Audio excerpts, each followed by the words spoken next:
Hello and welcome to TVP World and News in Depth. I'm Diana Skaya. And on this episode of News in Depth, we turn our attention to the unfolding developments in the Middle East, particularly in Iran. Now, the United States appears to be on the verge of taking military action against the country, possibly within days. But now, while the targets may be obvious, the repercussions, not so much. Now, if diplomacy with Tehran fails and President Trump orders an attack, what could happen next? Well, joining me now in studio to discuss this matter further and more in depth is Marcin Zaborowski, TVP World Europe editor. Marcin, so glad to have you here. Thank you for having me. On this episode of News in Depth, Marcin, Donald Trump and Iran's foreign minister Abbas Araghchi in a complete feud together. Trump is threatening to attack Iran. Let's listen. A massive armada is heading to Iran. It is moving quickly, with great power, enthusiasm, and purpose. It is a larger fleet, headed by the great aircraft carrier Abraham Lincoln, than that sent to Venezuela. Like in Venezuela, it is ready, willing, and able to rapidly fulfill its mission, with speed and violence if necessary. Hopefully, Iran will quickly come to the table and negotiate a fair and equitable deal. No nuclear weapons, one that is good for all parties. Time is running out. It is truly of the essence. As I told Iran once before, make a deal. They didn't, and there was Operation Midnight Hammer, a major destruction of Iran. The next attack will be far worse. Don't make that happen again. Thank you for your attention to this matter. All right, Marcin, Trump threatening Iran, and in response, Araghchi saying, well, our brave armed forces are prepared with their fingers on the trigger to immediately and powerfully respond to any aggression against our beloved land, air, and sea. Now, Marcin, my question to you is the following. Judging what we know so far by what Iran can do and what we've seen it witness earlier on, what various scenarios do you think could actually unfold if this escalates? I mean, naturally, I don't think we want this to escalate, but is this, unprecedented? Is it going to happen? Well, something has to happen because the United States has committed that number of resources to the area, but without the Iranians backing down in some ways, without them offering some kind of a deal on nuclear issues, or on other direct negotiations with the United States. If nothing of that happens, and the United States cannot really pull back from that posture. So we have a number of scenarios that are possible on the table, and they include the collapse of regime.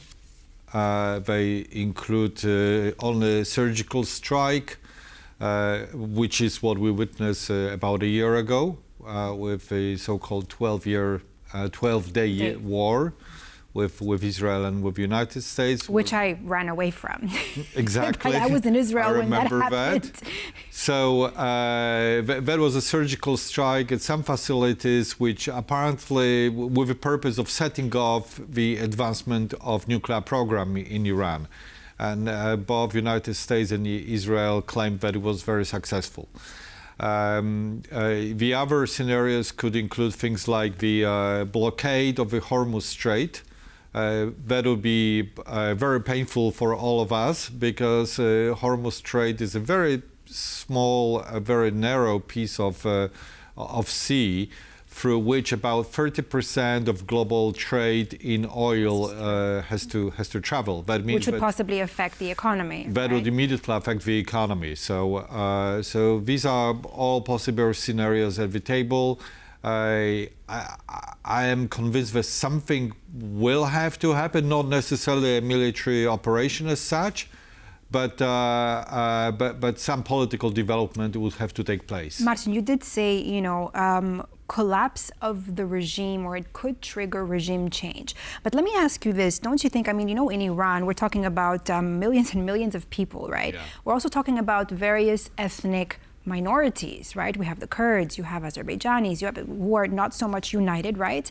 Many have said earlier, they remain divided, right? Whether they want Crown Prince Pahlavi, right, to come back and install, or at least what he said, he would help see through a secular democracy. But do you think it's possible after 40 plus years, Marcin, to really have this regime collapse? Because we were seeing all these protests this entire month, and suddenly, again, some sort of silence. So how do you explain this? Well, is it possible for a regime to collapse? You know, we are broadcasting from the country which went through regime change, a very thorough one. And the beginning of that change was, in a sense, was similar, because we had here in 1980, we had a wave of strikes on economic grounds. What is happening now in Iran is predominantly economic. It's not so much about like women's rights, human rights, political rights, but it's about people wanting a better life, because inflation is so high, shortages are so widespread and deep, but people simply want a better life. And of course, meanwhile, I must interrupt you to say, notwithstanding, I mean, we're seeing all this happening in Iran, while Iran is actually funding all its proxies, right? Exactly. Hezbollah, Hamas, and so forth. Exactly. Right? So Iran has been spending a lot of money on basically financing the instability in the area. So, of course, 10, 30, 40, or even more years does not make the regime more stable. I would say, looking into the developments in Iran in the last month or so, I think the change is imminent. And I think that society is ready for that. Let's also remind the viewers that the majority of Iranian population is under 30. It is a very, very young population. They want change. They want change. They don't want to live in this kind of theocratic regime with the shortages, terrible economic situation. And also, as opposed to the neighboring Gulf states, Iranian population is actually quite pro-Western, and it's actually, many of them are quite pro-American. Right. Well, you've got large Iranian communities also out west, Marcin. But I want to ask you something. Drawing from past U.S. interventions, right? Like, for instance, if we look at Afghanistan, if we look at Iraq and Libya, what lessons do you think that Trump or U.S. policymakers should take when they talk about certain limited, if not strikes towards Iran? I mean, don't you think that Trump would think about? I mean, I can't possibly believe that there wouldn't be any consequences if the United States, says, okay, go, and greenlights this attack on Iran. Well, I think that Trump has limited goals here. His goal is not to do nation building. His goal is not really explicitly regime change. His goal is to bring the Iranians to the table and to have a nuclear deal. If a regime wants to survive, I think they should see it and back down on a number of issues. Yeah? If they're going to be stubborn and not back down on that, then some kind of military operation would probably follow. But looking into what happened in Venezuela only last month, we can see that Donald Trump does not do nation building, does not really do grand operation. He does, surgical strikes, intelligence operations, and then he doesn't care about consequences. He wants to have a certain result, and that result in this particular case is that Iran pulls out from developing nuclear program and becomes more moderate state. Yeah. And, I don't think that Donald Trump wants to install democracy in Iran. I don't think this is the goal. And he thinks that he can achieve it quite rapidly. And I mean, Marcin, I do have to ask you, what about the people? What about the thousands and thousands? Of course, the numbers are very contested, right? Originally we went from some 2,000 to 3,000 to now sources saying over 36,000, right? Including Iranian opposition media. What about the people, Marcin? Well, when things like that are happening, when we have this kind of a major geopolitical developments, unfortunately, people are the ones to suffer. That's There is absolutely no doubt about it. And I have to say, I was quite skeptical when Donald Trump was telling people, keep up with your resistance, help is on its way. Because when you look into the even the Social Truth post that you quoted at the beginning, he didn't mention protests, human rights, and people suffering. He mentioned, I want nuclear deal. And that's what he wants, yeah? The transaction deal. And when we also look into what happened in Venezuela, he removed Maduro by essentially kidnapping the president. And he's quite happy to carry on with the successors of Maduro without changing the regime. So I don't think that Donald Trump would actually press for change in Iran. He would want to have more moderate, more accommodating leadership with different foreign policy. So that's the goal here. And Martin, speaking of foreign policy, just before a meeting in Brussels between EU foreign ministers, EU's foreign policy chief Kaja Kallas spoke out, saying that the EU is moving ahead with a new package of sanctions, also targeting Iran. Let's listen into that for a moment.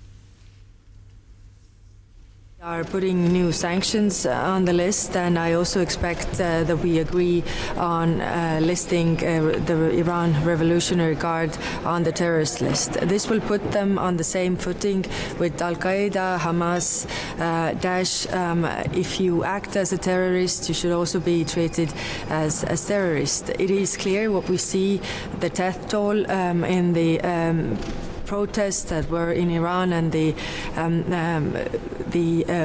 means that were taken by the regime are really, really severe. So that's why we are also sending a clear message that if you are suppressing people, it has a price, and you will be also sanctioned for this. What do you think? I think Iran is already very, very heavily sanctioned. And anybody who's been to Iran knows about it, because, for example, you cannot not really use your cash card there. You want to withdraw the money, you can't. Yeah, you want to have a coffee there, and there are no Starbucks, there's nothing like that. You don't even get Nescafe. You get some kind of a local brand, yeah, which is not great. Yeah, so sanctions are very, very visible, are very felt in Iran. And the fact that the country was, sanctioned by the financial system, it really affected the economy. We see the consequences of that with the current very dire economic situation in the country. The country who is incredibly rich in resources. It has the second largest deposits of oil, gas, and other precious material. And very young, as we mentioned, and relatively well-educated population. And it's a huge country also, 90 million people. It should be doing much, much better, really. So, yes, of course, threatening Iran with sanctions is something which the European Union has done in the past very effectively. Like I said, it does. We wouldn't have a current situation as we have it without the constant pressure. But now, slapping Iran with more sanctions, I don't think that's going to have the impact on Iran itself. I think it will make the European policymakers to feel that they're doing something, actually. Martin, you did say the word threaten, and just we have 2 minutes before we finish this episode, so I do really want to shift gears here for a moment and just to ask you about Ukraine for a moment. A day after President Zelensky said that Kyiv is aiming to join the European Union by 2027, German Chancellor Friedrich Merz reacts, saying Ukraine's accession on January 1st, 2027 is out of the question. It's not possible. All countries, including Ukraine, that want to join the EU have to fulfill the Copenhagen criteria, which normally lasts several years. Marcin, what do you think, Merz is saying? Is this really is an unrealistic timeline for Ukraine? What do you think? It is, of course, it's an unrealistic timeline. For this country, for example, it took it 10 years between the actual application procedure and then the So then why is Zelensky saying that he wants to join by 2027? Well, it's Ukraine joining the EU is really needs to be seen in terms of not so much fulfilling this criteria, doing that negotiation chapter and so on, but more in terms of like part of the security guarantee for Ukraine. So it's an extraordinary situation. And even though Friedrich Merz speaks like as if it was, I don't know, Albania or Montenegro, exactly, it's a very different case. And if Ukraine would be admitted to the European Union, it will be on geopolitical grounds, not because it fulfills all the necessary chapters. Thank you so much, Marcin Zaborowski, our TVP World Europe editor, for breaking everything down for us here today on this episode of News in Depth. And thank you out there for watching. Stay with us here on TVP World. I'm Diana Skaya. We'll see you next time.